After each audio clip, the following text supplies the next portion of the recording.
Welcome, ladies and gentlemen. I am Jonathan Heinley, and as many of you know, I am already a musician. And I would like to talk to you about something that is very important to we musicians and actors. It is copyright and fair use. Whenever we may write a song, we want to make money off that song because, well, we put our hard-earned time and hard work in this piece of music or this artistic work. Well, many of you people use LimeWire or a bunch of other softwares or record movies in the theater. And that is just illegal on many different statutes.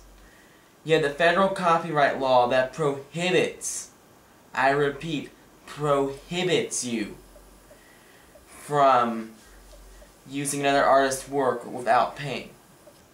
Now they have this law called fair use.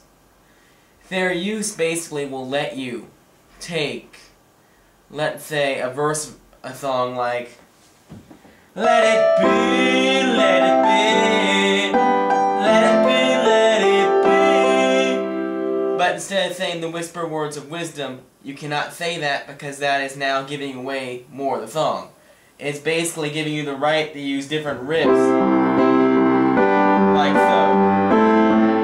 As that may entice someone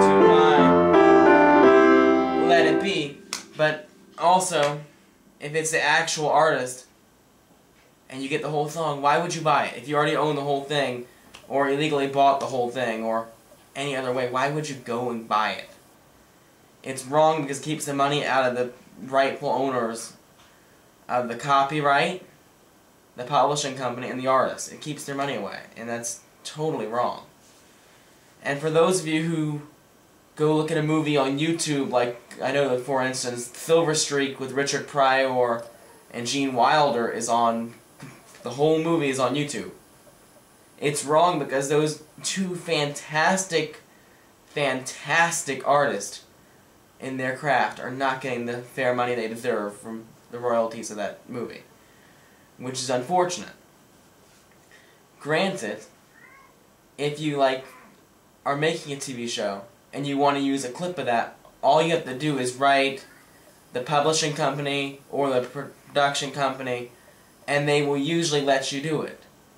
As many of you would probably not know, and some of you will if you follow the Beatles, Sir Paul McCartney lost the rights to all of the Beatles songs when Michael Jackson's business and attorneys bought into it, as the company that held it, well, went up for sale. And McCartney could not convince George Harrison, Ringo Starr, and most of all, John and Yoko Ono, Lennon, to buy into it. So then instead of playing the music that people actually wanted to hear, like Let It Be and Hey Jude at his concert, he was stuck with Maybe I'm Amazed and the other things he has written, which are equally great. But after a while, it's not going to help him because people want to hear what they want to hear. If they want to hear Beatles music, and you're not doing it, they're not going to come to your concert. But on hindsight of it, it's really helped them because now the Jackson estate is broke and they're selling off the catalog. It's really giving him a new audience.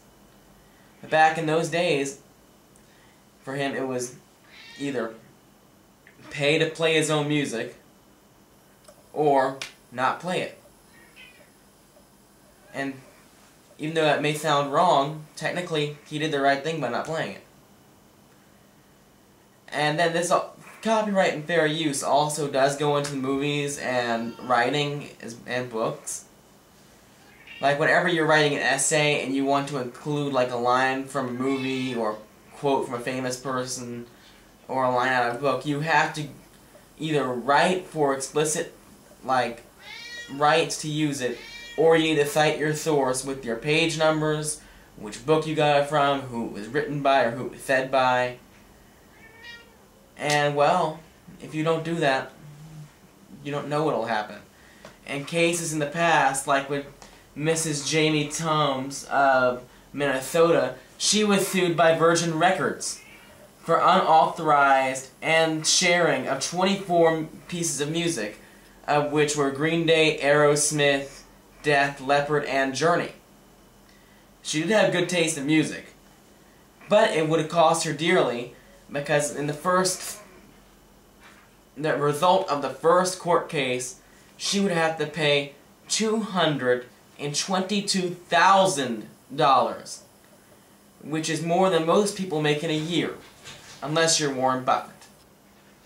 And when they took it back to court, it eventually went into the 7 figures, into the millions. And I don't know many middle-class people who can afford to do that. Granted, not everyone who does LimeWire or anything gets caught. But if you do, you have to accept that you have to pay it, you broke the law, and you will be fined largely for it. They love making an example out of people.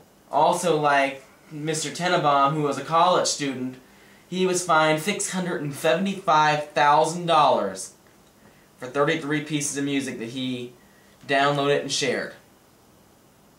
That isn't right to us artists if we're going to spend all our time working on giving you good hits. Because if we give you a good hit, and then you just take it out from underneath us, how does that make us feel? We don't have any money, so we can't afford to go out on dates or go travel to Europe or, you know, anything. What I'm basically asking for you to do is don't break the law. They will fine you. And not only will they fine you, you could be imprisoned. And I spent today with an attorney to talk over about this video, and we happened to see a few people who are convicts. You don't want to be like them. You don't want to owe $675,000 to a greedy company. So please, whatever you do, if you are going to take something, cite it. If you cite it properly, there is nothing they can do. And you always, if you do anything that's going out into public work, you must cite your sources.